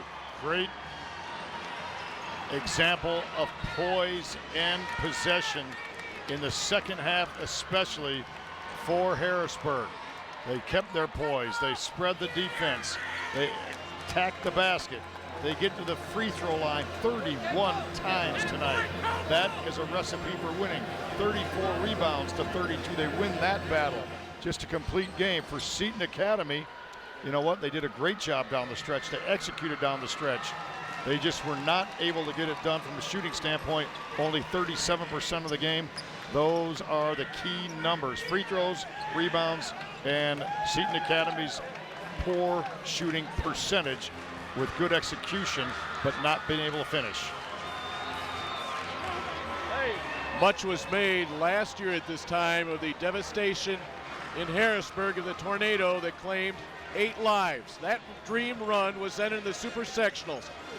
Most of that team came back this year. One mission, to be able to host that first place trophy above their head, and they'll get a chance to do that in just a matter of moments. Let's go to Matt Rodewald. As gritty of an effort on both sides here, this was a very hard-fought game, a 23-point effort in a state championship. How proud of you are of your teammates? Words can't even describe it right now. And I wanted to do this for a long time for my dad, and finally it happened. You were so close last year to get to Peoria with everything going on, and now a year later, you're back here, you get to the state championship. What was it like playing out there tonight? It felt great. I mean, we wanted to do it for our town, make them proud, and that's what we did, and great. Your oldest brother won a state title in 2000 playing football. Now you get one in basketball. That's got to be special. Oh, yeah, bragging rights. That's what it is right there. And it's your last game playing for your father. What does that mean to you? I'm just glad we could go out with a win. I mean, that's what I want to do, and I want to get my dad his first state championship, and that's what we did. Congratulations, Tyler. Thank you. Guys. Tyler Smith Peters tonight ending with 23 points, 12 of 16 from the free throw line. He played most of this game, at least the entire second half, with 3 fouls. And he was definitely the floor leader, the leader of this club that brings that state title home to Harrisburg. There's his father, Randy Smith Peters, 20 years on that Harrisburg bench. What a way to do it with your son running the show. Beyond special. Harrisburg was on a mission. Mission accomplished tonight. They stayed with the process tonight. They handled the pressure late. They got to the free throw line. They kept in an attack mode, and because of that, they'll take home the big one tonight, the big trophy. Tough night for Seton Academy. Let's go to our PA announcer, Paul Herzog, for tonight's award ceremony.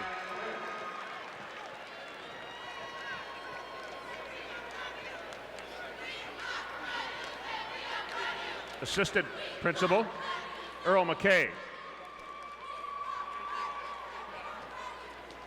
Athletic Director, Dion Tolliver.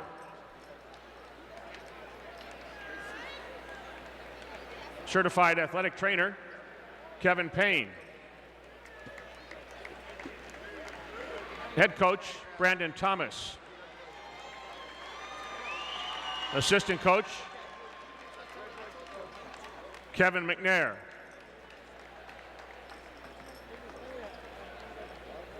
Assistant Coach, Romel Bryant.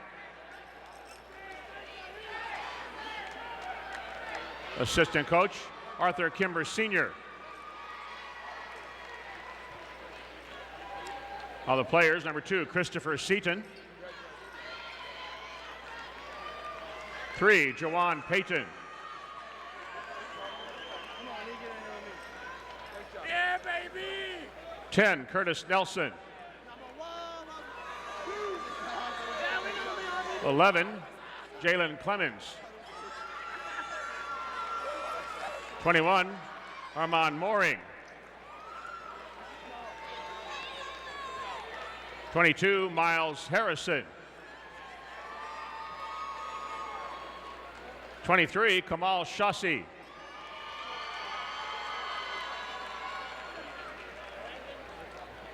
24, Aaron Evans. 25, Damian Evans. 32, Alex Foster.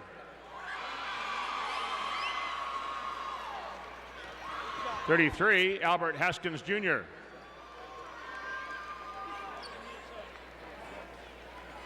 35, Johnny Patterson.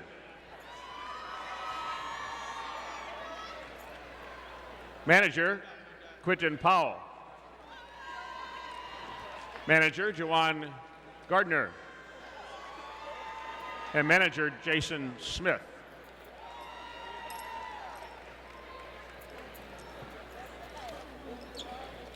Presenting the medallions to Harrisburg, the Kent Jones, assisted by Tim McConnell. At this time, please meet the Bulldogs of Harrisburg, first place, 2013, a record of 33-1. Let's meet the superintendent of Harrisburg, Dennis Smith.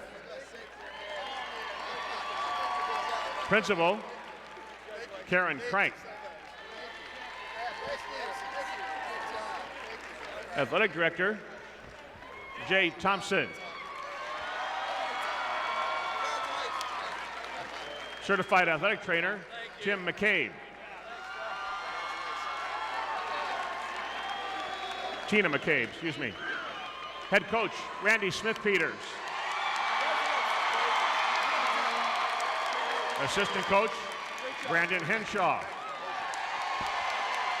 Assistant Coach, Richard Dwyer. Assistant Coach, Eric Griffin. Assistant Coach, Dr. Robert Hudson.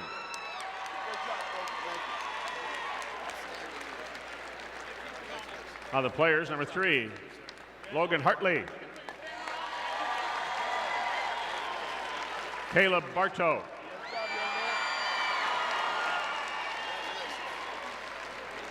(11) Tyler Smith-Peters.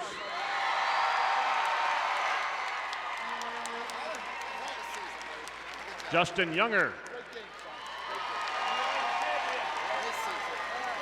21, Capel Henshaw. 22, Ryan Roper. 25, Aaron Goldman. 30, Bahare Amaya. 33, Anthony Houston.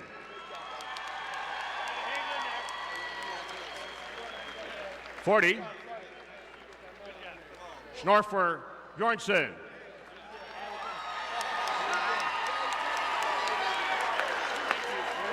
42, Eli Taborn Scott.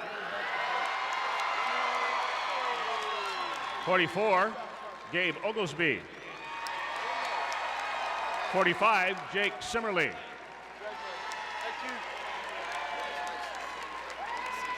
52, Carson Batts.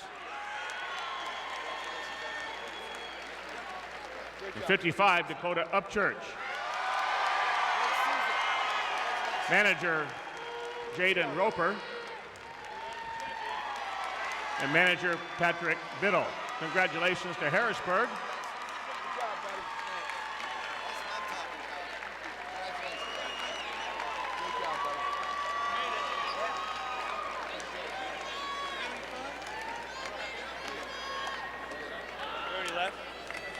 Presenting the first place trophy, Greg Bradley and Governor Patrick Quinn. Congratulations to Harrisburg.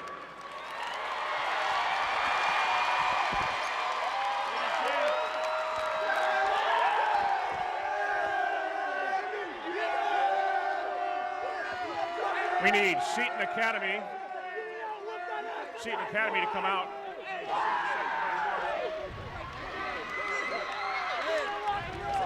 A long road for Harrisburg culminates here in a 33-1 record this year. Mark, as you mentioned a little while ago, no losses to an Illinois team. When you go 33-1, you have to navigate everything that's happened to this community. It is truly working through adversity. Before we get to Mark Lindo, let's go to Matt Rodewald. Well, Randy Smith-Peters, you've been coaching at Harrisburg for a long time. What's it like to win your first state championship? Well, really happy for these guys, happy for the way they came out and played. We had to really play a different style game than we're used to. A very talented Seton Academy team with a lot of athleticism, a lot of skills, and we had to play a different game than what we played. So I'll let you go over to team picture. We'll continue our conversation in just a second as we let the team picture go. 20 years as a head coach at Harrisburg. He's been there a long time. He's coached a lot of his kids. His daughter's a cheerleader tonight, and of course, the Smith-Peters family has been associated with Harrisburg for quite some time. As you can see, the photos being taken here. Tyler, the All-Stater, his fifth son, 18 points a game. And Capel Henshaw, we all forget him. He's the school's all-time leading scorer with more than 16 points a game, or 1,600 points. And we'll continue real quick here, Coach. With everything that's going on in your community over the course of the last 13 months and a tough, hard-fought game tonight, is there some sense of closure that's kind of brought to everything that you guys have gone through? I'll tell you one thing I thought of as we got our medals and went to shake hands afterwards. At that tornado game, I'll call it, March the 1st, the governor was there because he came down because of the tornado and the damage, and to help look at that. He came to our game that day and shook my hand then and said, "Hope to see you in Champaign." What we didn't know was going to be a year later. So I was very happy to see him here, and I just thought of that when I saw him. So, I think, again, it's just great for the community, and I think we've kind of been tagged with that tornado situation that hopefully we help make better, and this is just kind of icing on the cake, so just happy for everybody. Congratulations, Coach. Thank you very much. Head Coach Randy Smith-Peters. The Harrisburg Mayor, Eric Gregg, said earlier in the week that the town was 90% rebuilt. I think you can consider it 100% rebuilt at this moment. Boy, indeed, Matt. As Harrisburg celebrates the state title, 50-44 winners tonight over Seton Academy. Mark Lindo, your final thoughts. Just a hard-fought basketball game. We saw some very physical play all weekend long. It was a matter of attrition. And Harrisburg, last man standing, made some plays, was fundamentally sound, knocked him down from the free throw line. They earned the big trophy. And that will do it for Class 2A here in Peoria. Harrisburg, your state champs. But next week, we'll be right back here. Class 3A and 4A. More action from Peoria for our entire IHSA television crew. For Matt Rodewald and Mark Lindo, I'm Bernhard. Congratulations to the Harrisburg Bulldogs, your 2A 2013 state champs.